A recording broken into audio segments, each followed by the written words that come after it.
Em 2001, uma equipe de exploradores fez uma incrível descoberta no mar que cerca a ilha de Cuba. Na costa oeste do país insular, cerca de 650 metros abaixo da superfície, os pesquisadores conseguiram identificar, com seus tecnológicos equipamentos de sonar, grandes estruturas de pedra, anteriormente desconhecidas pelo mundo. Até os dias de hoje, não se sabe exatamente o que fez com que os blocos de pedra encontrados na costa da ilha ficassem dispostos de maneira tão organizada. A missão de exploração, patrocinada pelo governo de Cuba, ainda na época do regime do comunista Fidel Castro, fez com que muitos questionassem se o achado seria uma espécie de Atlântida latino-americana. Essa comparação deu-se principalmente devido ao fato das pedras encontradas estarem dispostas de uma maneira que parecia demonstrar uma espécie de desenvolvimento urbano no local antes de ser afundado. Eu sou o Sidney Góes e você está no Placebo. Vem comigo, que no caminho eu te explico.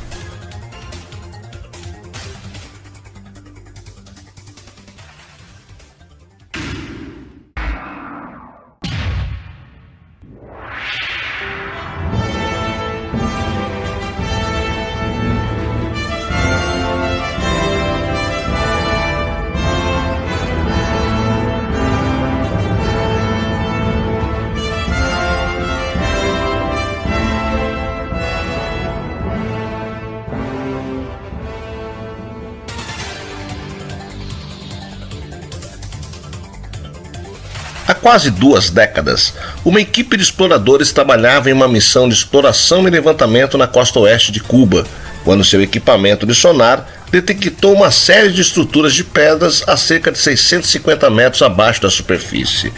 As estruturas pareciam completamente análogas ao deserto estéril do fundo do oceano, e pareciam mostrar pedras simetricamente organizadas, que lembram um desenvolvimento urbano.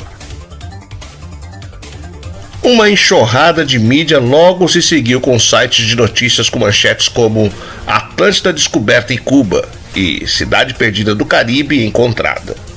No entanto, a descoberta também atraiu a atenção do governo, do Museu Nacional e da National Geographic, que prometeram investigar as estranhas imagens do sonar. Agora, quase 20 anos depois, a história desapareceu na obscuridade. O que aconteceu às ruínas afundadas de Cuba? Elas foram investigadas completamente? E por que a mídia silenciou sobre essa descoberta incomum? A descoberta foi feita em 2001, quando Pauline Zaliski, uma engenheira naval, e o seu marido Paul Weizsäcker, proprietários de uma empresa canadense chamada Advanced Digital Communication, a ADC, foram contratados por Castro para explorar as águas cubanas, onde muitos navios espanhóis afundaram durante a época da colonização europeia no continente americano. Além de conter muitos tesouros, as embarcações também poderiam revelar mais sobre a história colonial do continente. A cidade afundada está localizada na península de Guanahacabibes, na província de Pinar del Rio, extremo ocidental de Cuba. E por mais que tenha sido encontrada há 2 décadas, ainda desperta interesse nos curiosos e especialistas sobre o tema. No entanto, são poucas, ou nenhuma, as pesquisas a respeito do local sendo realizadas atualmente. Muitos dos artefatos tinham semelhanças notáveis com o granito talhado ainda usado nos dias de hoje. As medidas são aproximadamente 2,4 metros de largura e 3 metros de altura, e algumas das rochas estavam colocadas em cima das outras, enquanto outras pareciam isoladas. Por estarem quase simetricamente organizados, as pedras, tanto em forma de pirâmide quanto circulares, fizeram com que algumas pessoas pensassem que se tratasse de uma vila que submergiu há milhares de anos. No entanto, o geólogo que acompanhou a missão, Manuel Iturralde, pesquisador sênior do Museu de História Natural de Cuba, afirma que isso não passa de lenda. Essas são estruturas extremamente peculiares e capturaram nossa imaginação. Mas se eu tivesse que explicar isso geologicamente, teria dificuldade, explicou o pesquisador. De acordo com as pesquisas realizadas por ele acerca da descoberta, estima-se que as estruturas levariam cerca de 50 mil anos para afundarem até a profundidade em que foram encontradas em 2001. Esse é o principal argumento de Iturralde na defesa de que não se trata de uma cidade perdida, ainda que seja uma importante revelação para a comunidade de pesquisa. Ele completa: Há 50 mil anos atrás não havia capacidade arquitetônica em nenhuma das culturas que conhecemos para construir complexos edifícios. A principal responsável pelo achado, a engenheira naval Pauline Zaliski, concorda com a tese elaborada pelo geólogo por meio de suas investigações. Ela afirma que a história na verdade é um mito.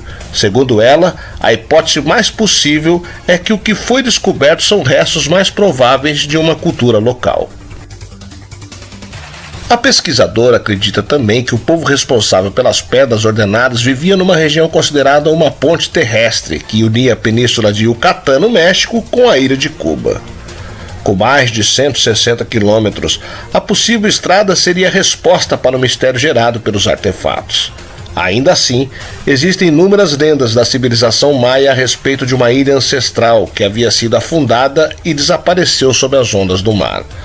Os nativos de Yucatecos, que viviam pela mesma região, também contam a mesma narrativa em suas histórias.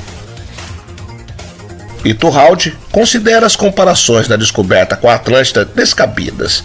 Ele não descarta a hipótese de que talvez tudo isso seja apenas um movimento normal realizado pela própria natureza.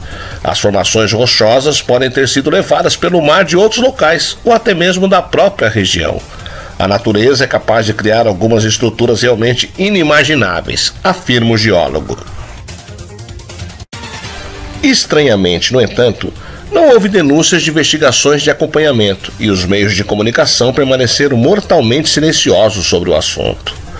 O que aconteceu com todas as promessas do governo, do Museu Nacional, da National Geographic e de outros cientistas de realizar pesquisas adicionais?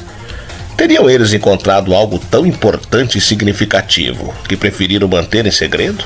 A rápida rejeição da história levou alguns a questionar se houve um ocultamento de informações sobre a descoberta.